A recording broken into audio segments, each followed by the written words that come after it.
Normal लोगों opinion ले रहे थे कि आने वाली गवर्नमेंट किसकी होगी। जो रोजगार थे वो भी छीन लिया आपने। घर के खर्चे चलाने बड़े मुश्किल हो गए हैं। तेल ले लो, गैस सिलेंडर ले लो। Hey guys, welcome back to my another vlog. कैसे हैं आप सब? आई होप अच्छे होंगे। और अभी चल रहा है चुनाव का माहौल। तो अभी हम लोग हैं कालाढूंगी विधानसभा में। ये जो एरिया है धनपुर है।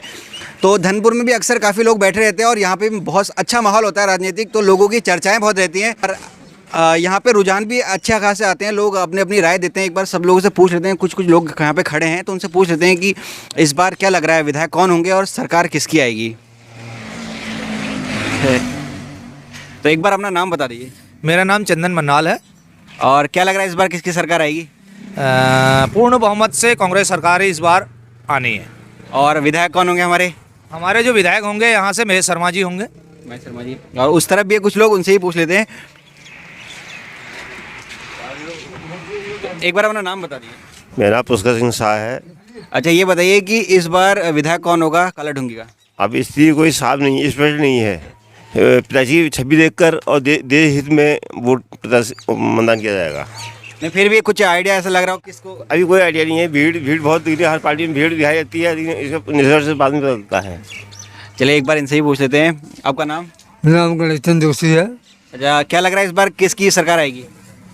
अभी कुछ कह नहीं सकते। नहीं, कुछ थोड़ा बहुत तो क्या लग रहा है, मतलब कौन बनेगा विधायक? विधायक अपना अभी कह नहीं सकते हैं। काफी कोई पता नहीं क्या क्या रुझान है, क्या लोगों का है। चलिए एक बार इस तरह भी पूछ लेते हैं। सबसे पहले अपना नाम बता दीजिए। मैं मदन सिंह बिष्ट, ग्राम सभा धनपुर से हूँ।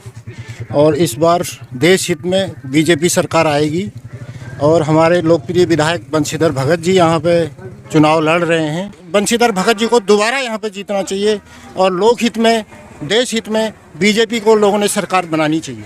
कांग्रेस और बीजेपी काफ़ी अच्छे प्रवक्ता हैं यहाँ पे, तो बहुत अच्छे से सपोर्ट कर रहे हैं। तो थोड़ा नॉर्मल आम लोगों से ही पूछ लेते हैं। आपका नाम बता दीजिए। मेरा नाम त्रिभुवन जोशी है। तो क्या लग रहा है इस बार किसकी सरकार आएगी और विधायक कौन होगा कालाढूंगी का? इस बार ऐसा कुछ नहीं कहा जा सकता है। यहाँ पर हमारे साथ एक ताऊजी खड़े हैं, तो उनसे बात करते हैं। सबसे पहले अपना नाम बता दीजिए। नाम सुरेश चंद आर्य। अच्छा, ये बताइए कि क्या लग रहा है किसकी सरकार आएगी और हमारे विधायक कौन होंगे?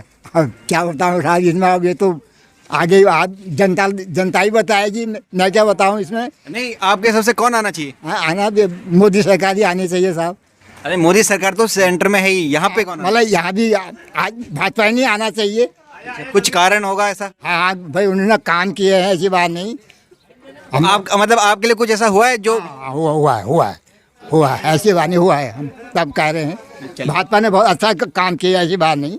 हाँ, इस तरफ हमारे साथ भूतपूर्व सैनिक भी हैं। एक बार इनसे बात करते हैं। सबसे पहले भैया अपना नाम बता दीजिए। मेरा नाम कुलवंत सिंह है।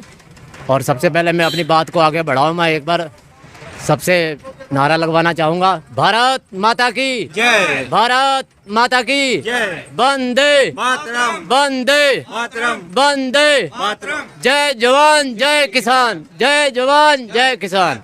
हाँ जी, पूछिए जी, क्या पूछना चाहते हैं? अच्छा, ये बताइए कि इस बार किसकी सरकार आएगी लग रहा है और विधायक कौन होंगे?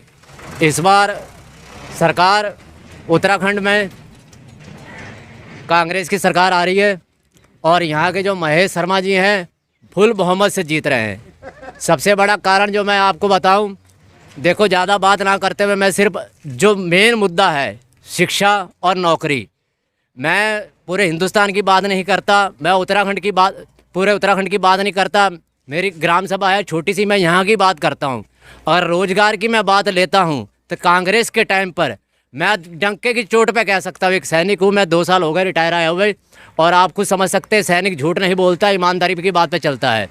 हमें किसी पार्टी से नहीं लेना। जब बात रोजगार और शिक्षा की आती ना, भाई कॉमन सी बात है, जब आपको रोजगार मिला तो शिक्षा भी मिली होगी, तभी रोजगार मिला है। कि मैं खुद आर्मी में रहा, मेरे दोनों छोटे भाइयों को सिलेक्शन एक दिन में पुलिस के अंदर होता है, उत्तराखंड पुलिस में। ये है कांग्रेस का रोजगार का जो तरीका, ठीक है। और उसके बाद आप करते हो भाजपा की बात। मैंने 2001 4 अक्टूबर को पहली भर्ती देखी थी और 2002 4 अक्टूबर को, मेरा लक देखो 4 अक्टूबर मेरे लिए कितना लकी रहा। 1 साल के अंदर मैंने 6 भर्ती देखी और 2 भर्ती मैंने छोड़ी आर्मी की।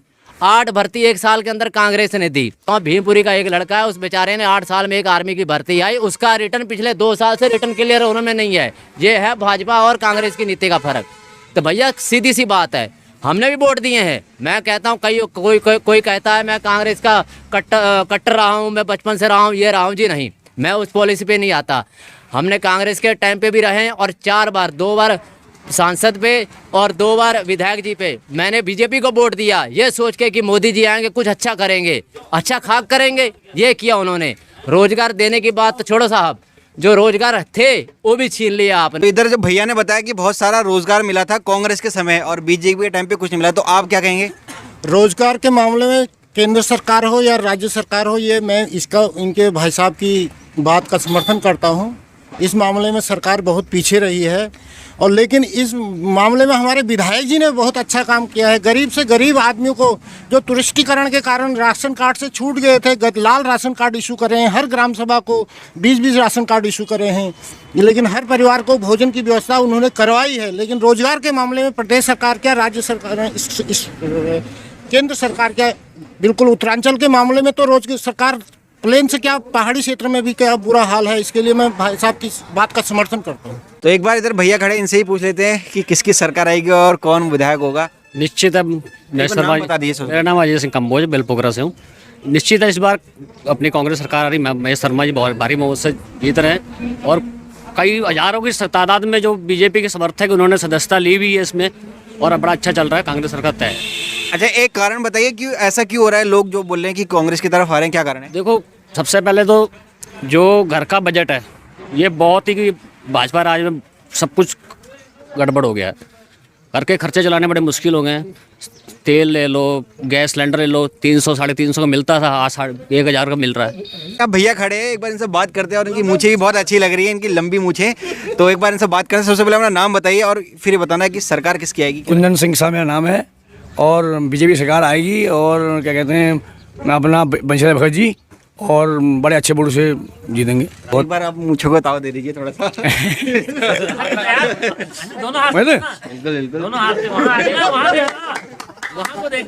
एक सवाल मेरा भी है आप सभी लोगों से, मैं सबके पास आऊँगा बारी बारी से।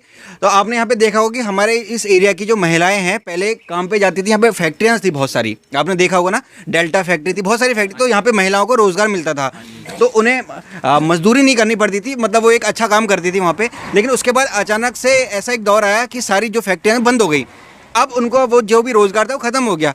तो उसका रीज़न क्या है, आप लोगों को बताइए। सबसे बड़ा रीज़न इसका है नोटबंदी। नोटबंदी से बहुत ही कारोबार सब ठप हो गया। इसका मेन रीजन है बीजेपी सरकार। बीजेपी सरकार कह रहे हैं? हाँ, बिल्कुल बीजेपी सरकार, क्योंकि जो हमारे बड़े बड़े नेता ऊपर बैठे हैं सब इन्हीं के कारण हो रहा है। नहीं, वो फैक्ट्री जो इतनी सारी फैक्ट्री सब देख रहे हैं सब बंद पड़ी हुई है, क्या कारण, मतलब उसका बात रीज़न क्या है? इनमें ताला लगा है, उसमें ही नोटबंदी में ही, फैक्ट्रियों में। हाँ, मेन कारण तो नोटबंदी का ही है देखा जाए तो।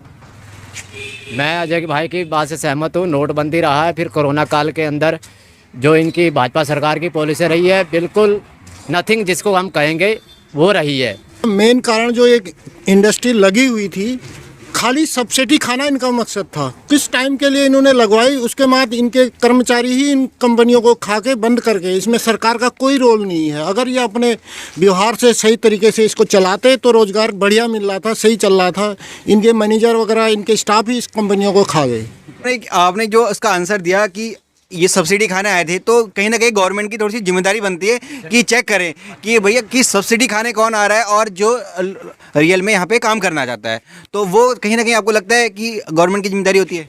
बिल्कुल बनती है, लेकिन उसमें आज से नहीं लगी थी। और कांग्रेस सरकार, यहाँ पर हरी रावत जी मुख्यमंत्री थे, उन्होंने काफ़ी, यशपाल आर्या जी, उन्होंने अपने चेले चपाटों को लोन अच्छी ढंग से मोटे मोटे लोन दिलाए हैं, जो आज वो लोन नहीं भर पाए हैं, उसके बाद बंद हो गई हैं। तो जिनको मोटा लोन कांग्रेस दिया, मोदी जी ने बाहर भेज दिया उनको, माल्या मेल चौक। हाँ, माल्या इनको मोदी जी ने सीधे बाहर भेज दिया है विदेशों में। भाई साहब से मोदी जी थे। भाई साहब से ये भी पूछ लो कि नीरव मोदी किनके थे। ठीक है। और जो ये अभी उत्तर प्रदेश के अंदर जो कह रहे थे कि 135 करोड़ पकड़ा गया है, वो बेचारे समाजवादी का बंदा समझ के छापा मरवा दी। जब आगे देखा तो फूल वाले भैया निकले।